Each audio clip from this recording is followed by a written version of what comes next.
تو تب تو آپ اس میں روزہ جو ہے نا وہ توڑ سکتے ہیں، لیکن بہتر یہی ہے کہ روزہ آپ نہ چھوڑیں، روزہ رکھیں۔ اور یہ جو غلط فہمی ہمارے یہاں ہو جاتی ہے کہ اب میں دن کو دل کیا، بعض یہ ہمارے یہاں ہو رہا ہے یہ اس معاشرے میں کہ حیدرآباد سے دل کیا 2 بجے کی جی میں کراچی کے لیے، تو وہ روزہ نہیں رکھتے، تو یہ نامناسب ہے اور اس پر گناہ ملے گا، ایسا نہیں کرنا چاہیے، روزہ ہمیں رکھنا چاہیے۔ دوسرا جو آپ نے زکوٰۃ کے حوالے سے بات کی، تو دیکھیے جو سونا جس کی ملکیت ہوگا زکوٰۃ اس پر فرض ہے اگر وہ حد نصاب کو پہنچا۔ اگر وہ خاتون کی ملک میں ہے تو وہ خاتون ہی ادا کرے گی، وہ اس کی مالک ہے، نہ یہ کہ شوہر۔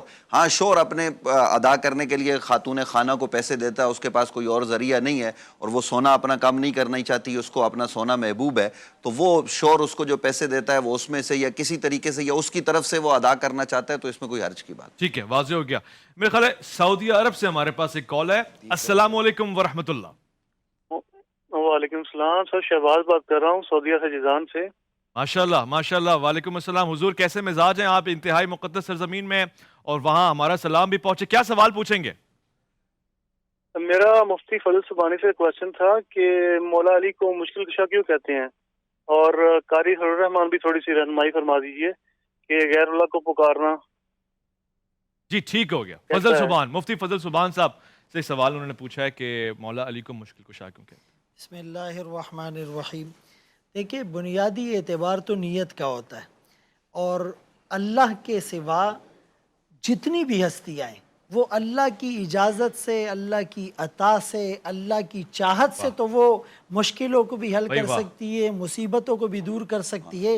رسول اللہ صلی اللہ علیہ وسلم کے بارے میں بھی قرآن کریم میں یہ فرمایا ہے۔ لیکن ایک آدمی کا عقیدہ یہ ہو کہ جیسے اللہ مشکل کشا ہے نعوذ باللہ، ویسے ہی حضرت علی رضی اللہ عنہ یا کوئی نبی یا کوئی صحابی، یعنی اللہ کی اجازت اور اذن کے بغیر۔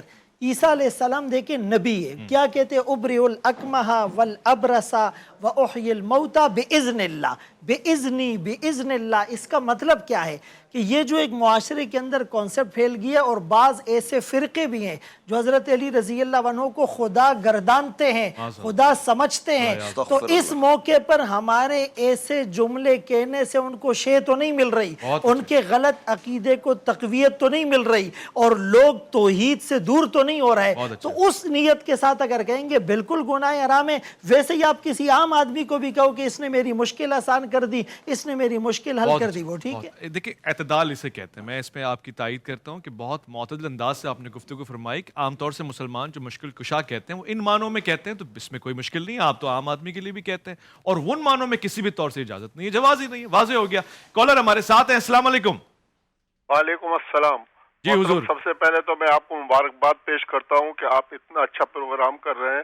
اس سے پہلے یہ بول پر ہوتا تھا، لیکن آپ نے ان تمام صحابہ جو بھی مقرر حضرات ہیں، مفتیان ہیں، مولوی حضرات ہیں، ان کو آپ نے بلایا جو کہ بہت اچھے سوال اور جواب کرتے ہیں، اس سے بڑی خوشی ہوتی ہے۔ اللہ تعالیٰ آپ کو جزائے خیر دے۔ جزاک اللہ۔ میرا سوال یہ ہے کہ وہاں پر مسجد نبوی اور خانہ کعبہ میں کچھ لوگ کہتے ہیں کہ وہاں پر امام کے پیچھے نماز نہیں پڑھنی چاہیے، اس کے بارے میں علماء کرام کیا فرمائیں گے؟ دوسرا میرا سوال ہے کہ ایک رفاعی ادارہ ہے کراچی کا جس میں کمپیوٹر کی تعلیم بھی دی جاتی ہے، اور مطلب یہ کہ وہاں پر سروس بھی ادا بھی ہوتی ہے، لیکن وہاں پر افسوسناک بات یہ ہے کہ وہاں پر دوسرے مسلک کے لوگ اگر جاتے ہیں تو ان کو یہ دونوں چیزیں نہیں دی جاتی، نہ وہاں پر تعلیم دی جاتی ہے اور نہ وہاں پر ان کو ملازمت دی جاتی ہے۔ پیارے بھائی بہت شکریہ، صحیح واضح ہو گیا۔ مفتی صاحب پہلے والے سوال کا جواب مل جائے کہ خانہ کعبہ میں یا حرمین شریفین میں جا رہے ہیں اور وہاں نماز سب پڑھیں گے نا جماعت کے ساتھ؟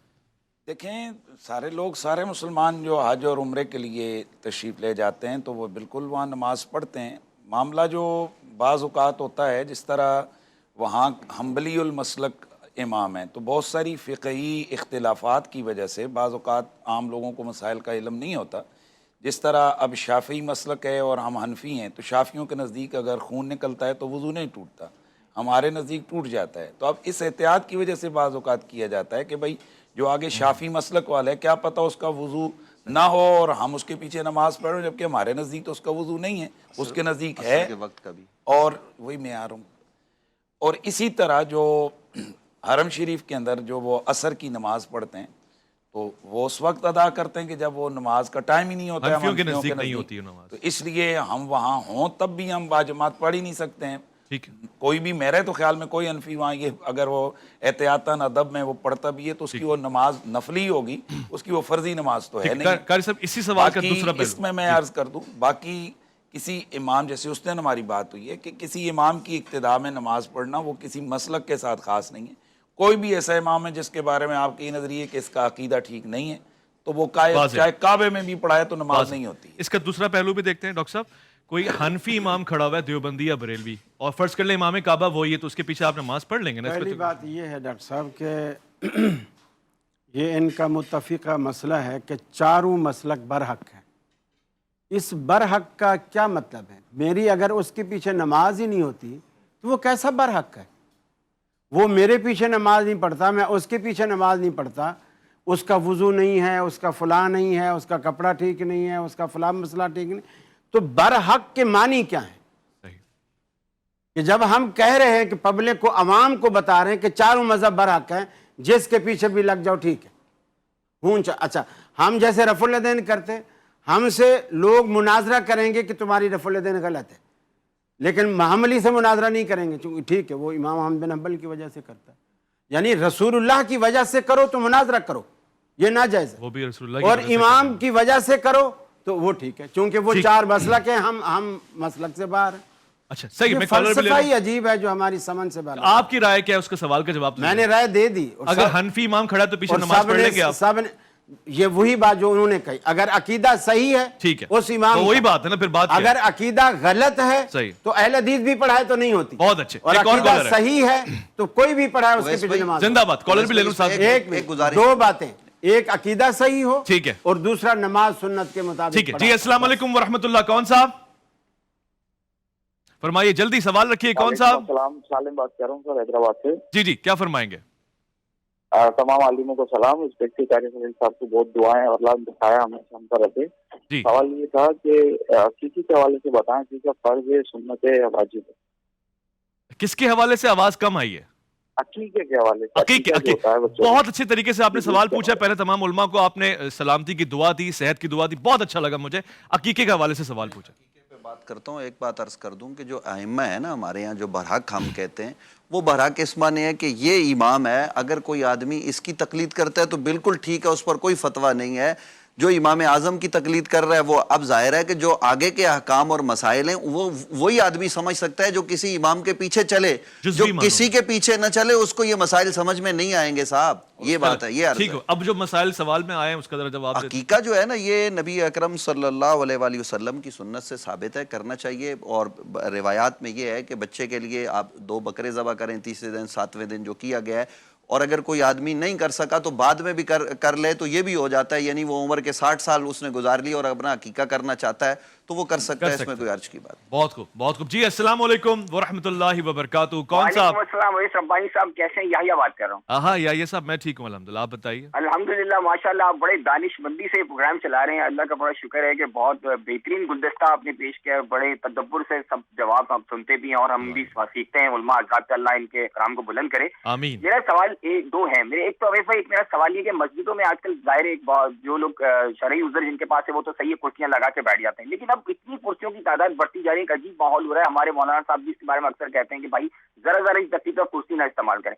تو یہ کیا کنڈیشن ہے کرسی استعمال کرنے کی؟ اچھا سوال. یہ ایک سوال. دوسرا سوال میرا یہ ہے کہ ہم تراویح پہ پڑھنے جاتے ہیں, تراویح ظاہر بات ہے ہر ایک کی اپنی اسپیڈ ہوتی ہے. کیا یہ کوئی تعین ہو سکتا ہے کہ اتنی ایک سپارہ اتنی دیر میں پڑھا جائے گا تو وہ سمجھ میں آ سکے گا؟ تعین کا ہونا بہت ضروری ہے. شکریہ یحییٰ, سمجھ میں کچھ نہیں آتا. شکریہ یحییٰ. فضل سبحان صاحب کی طرف آتا ہوں. یہ دونوں سوال اچھے ہیں. دیکھیں جی, پہلا سوال تو یہ ہے کہ شریعت میں جو نماز کا حکم ہے وہ کھڑے ہو کر ہے.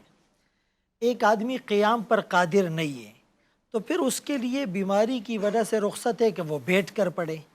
بیٹھ کر نہیں پڑھ سکتا لیٹ کر پڑھے, لیٹ کر نہیں پڑھ سکتا اشارے سے پڑھے. اچھا, کچھ لوگ عام روٹین میں زمین پر بیٹھتے ہیں لیکن مسجد میں نماز کے لیے وہ زمین پر نہیں بیٹھتے, اور لگتا ایسا ہے کہ کرسیوں کا فیشن بن چکا ہے. یعنی پہلے 5 کرسیاں ہوتی ہیں, آپ 6 لا کے اور رکھ دیں وہ بھی بھر جاتی ہے, اگر آپ 50 بھی رکھیں گے تو وہ بھر جائے گی. تو علماء نے لکھا ہے کہ جو زیادہ احوط طریقہ ہے وہ یہ کہ جتنا ممکن ہو زمین پر پاؤں بے شک آگے کر دے، جیسے بھی پھیلا دے، زمین پر پڑے، لیکن ایک آدمی زمین پر بیٹھنے پر قادر بھی نہیں ہے، گھٹنوں کا مسئلہ ہے اور کسی صورت اس کے پاس دوسرا آپشن نہیں، پھر وہ کرسی پر نماز پڑھ سکتا ہے۔ البتہ کرسی میں جو سامنے ہوتا ہے نا سجدے والی لکڑی، اس پہ سجدہ نہیں کرے گا، سجدہ پھر وہ اشارے سے ہی کرے، اور اگر قیام میں کھڑا ہو سکتا ہے کھڑا ہو جائے۔ دوسرا جہاں تک مسئلہ ہے تراویح کے اندر قرآن پڑھنے کا، تو دیکھیں ایک پاکستانی قاری قرآن پڑھا رہا ہے اور ایک عرب اس کے پیچھے سن رہا ہے، بعد میں وہ اس سے کہنے لگا کہ تمہیں یہ حق کس نے دیا، تم ہماری کتاب اللہ کی کتاب کے ساتھ کھیلو۔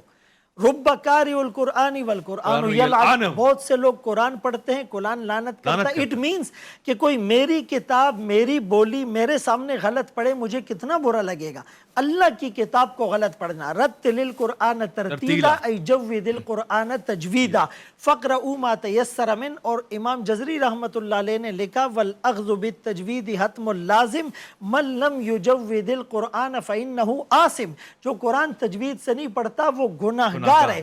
تو ایسی جگہ پڑھے کہ پڑھنے والے کو بھی سمجھ میں آئے میں کیا پڑھ رہا ہوں، اور کم از کم سننے والے کو سمجھ میں آئے یہ کیا پڑھا جا رہا ہے۔ زبر زیر کا اور وقف کا ان مدات کا خیال رکھے۔ اب ایک سوا سپارہ جو ہے نا وہ تقریباً 1 سے سوا گھنٹے میں یہ نارمل پڑھا جاتا ہے، اس سے اگر جلدی پڑھیں گے تو شاید رعایت رکھنا مشکل۔ بہت خوب، اور اگر آپ کے بس میں یاسین مسجد میں جا کے مفتی فضل سبحان صاحب کے پیچھے پڑھیں اور آپ کو یہی باتیں جو کہہ رہے ہیں وہ کر کے بھی دکھائیں گے۔ سوال ہمارے ساتھ ایک لیں گے پھر جواب ہم ذرا کچھ وقفے کے بعد دیں گے۔ کون صاحب کہاں سے کیا فرمائیں گے؟ السلام علیکم۔ وعلیکم السلام۔ دور کون صاحب، کیا نام؟ محمد نعیم ملتان سے۔ ارے واہ، اولیاء کی سرزمین سے سوال آ رہا ہے، کیا سوال ہے؟ سر سوال یہ ہے کہ ہم گھر میں خیر و برکت کے لیے نا کوئی اچھا وظیفہ پوچھنا چاہتے ہیں۔ اچھا، بہت خوب، بس یہی ہے؟ ہاں جی ہاں جی۔ قاری صاحب آپ کے رشتہ دار بھی ہیں اور اس زمین سے بھی تعلق رکھتے ہیں؟ رشتہ دار تو خیر نہیں ہے، جزاک اللہ۔ باقی یہ ہے قرآن مجید میں آیا ہے کہ قُلْتُ اسْتَغْفِرُوا رَبَّكُمْ إِنَّهُ كَانَ غَفَّارًا يُرْسِلِ السَّمَاءَ عَلَيْكُمْ مِدْرَارًا وَيُمْدِدْكُمْ بِأَمْوَالٍ وَبَنِينَ وَيَجْعَلْ لَكُمْ جَنَّاتٍ وَيَجْعَلْ لَكُمْ أَنْهَارًا۔ یعنی اس وظیفے کی تعریف اللہ تعالیٰ نے خود کی ہے۔ اگر کوئی شخص استغفار کرتا ہے تو اللہ تعالیٰ اس کو مال میں بھی بڑھائے گا، اولاد میں بھی بڑھائے گا، باغات آخرت کے باغات سے بھی مالا مال کرے گا اور بخشے گا بھی اس کو۔ بے شک، اور اللہ کے رسول نے کثرت سے استغفار فرمائی ہے، ایسی پیاری ہستی جس سے تصور بھی نہیں کر سکتے کہ گناہ خطا، اللہ اکبر، مگر دیکھیں استغفار کی کثرت ہے، سبحان اللہ۔ ایک مختصر وقفہ ہے، لوٹ کر آئیں گے، دسترخوان پہ آپ ہمیں پائیں گے، الف لام میم میں آپ کا انتظار رہے گا۔ رمضان عرفان